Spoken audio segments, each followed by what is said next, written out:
अस्सलामुअलैकुम वरहमतुल्लाह। नाजरीन, आप देख रहे हैं हिंदुस्तान उर्दू टाइम्स। आप सबको यौम आज़ादी की पुरखुलूस मुबारकबाद। वीडियो शुरू करने से पहले आपसे गुजारिश के अगर आप पहली बार चैनल पर आए हैं तो सब्सक्राइब कर लीजिएगा और बेल आइकन को भी प्रेस कर लीजिएगा। चलिए वीडियो को शुरू करते हैं। हिंदुस्तान आज 75वां यौम आज़ादी का जश्न मना रहा है, तो आज बिहार के वजीर आला ने बहुत बड़ा ऐलान किया है। वजीर आला बिहार ने ऐलान करते हुए कहा कि हम 10 लाख नहीं 20 लाख रोजगार देंगे, इसमें सरकारी नौकरी भी शामिल है। आप खुद सुनिए कि वजीर आला ने क्या कहा। युवाओं को नौकरी और रोजगार के लिए सब कुछ करेंगे, हम लोग बड़ी संख्या में देंगे।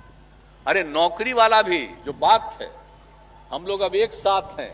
हम लोगों का कंसेप्ट है कि भाई हम लोग कम से कम उसको तो 10 लाख तक कर दें, लेकिन हम तो यही कहेंगे कि हम करेंगे बच्चे बच्चियों के नौकरी के लिए भी, और उसके अलावे हर तरह से आप समझिए उसके रोजगार के लिए।